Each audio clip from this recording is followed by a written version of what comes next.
Well, housing in Taipei is something that everyone has an opinion about, and it's, I think, from what I understand, everyone talks about and everyone discusses. Right. I have three people with kind of very different situations here. So you've bought a house already, you're renting and don't really want to buy a house, and you also bought a house relatively recently. Yeah.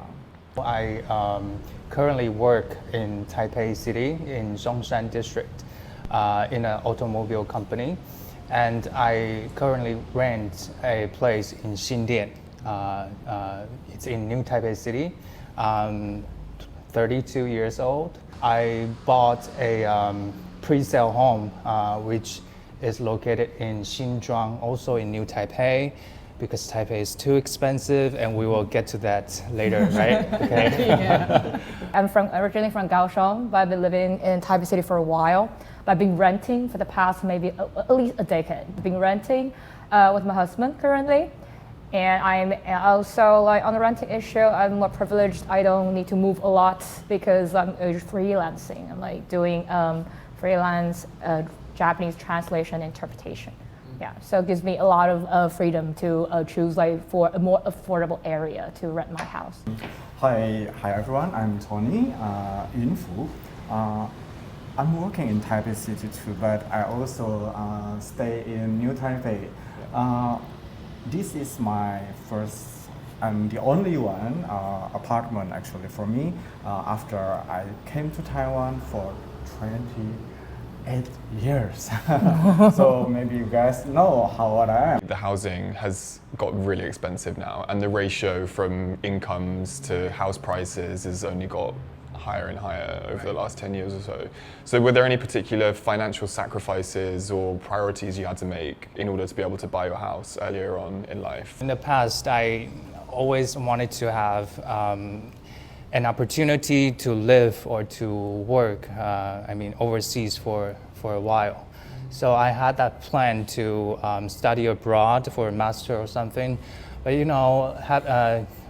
to do a degree overseas is expensive. So I was choosing between having a degree overseas or having an apartment to myself in Taiwan. I mean, renting is a reasonable choice when you don't have, like, you're young and you don't have enough money, or if your parents don't have enough money for you, spare money for you, then you can rent and then you don't have to maintain the house. In terms of renting across the board, because I have experience renting in Taipei as well, and it's my sense of it is that it's highly competitive, and places go like that. Yes. Can you any horror stories? I have a lot of stories. I bet you too, because you used to move like every year, right? Yeah. I have one story to share today.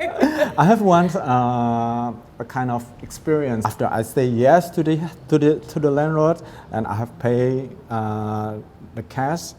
I figured it out that I faced the broken toilet. I like to stay in the toilet with every single thing is very tidy. Yeah, I think that's fair. The whole toilet cost me about 50,000. Oh my Okay. God. And you had to pay that yourself? Yeah, I have to pay that because of what? Because the landlord told me that I have get you the toilet, but you don't like it.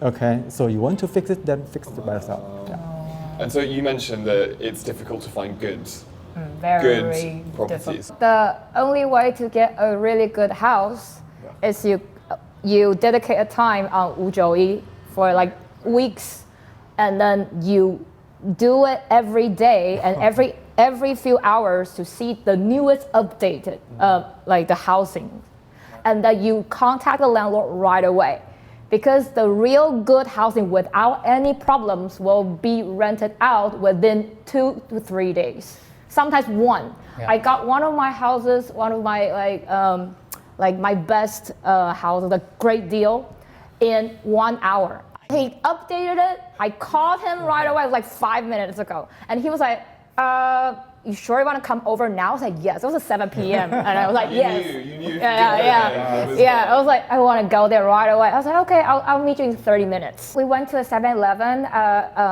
nearby, like 1-minute walk, and we bought the contract.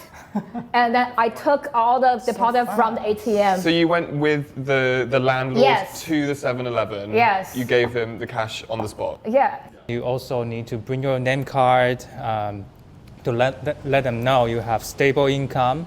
Really need to behave well in front of the landlord and try to persuade them that you're a nice person and you would take care of their property. And I remember you were mentioning there was some kind of difficulties in terms of accessing property as a foreigner who's in Taiwan and encountered some kind of discrimination in the property buying process or renting process. Could you talk a little bit about that experience? I'm from Indonesia, and then they will ask about what do I do? Okay, what's your job? And then where's your parents? Where's your family? Why you only can stay just by yourself?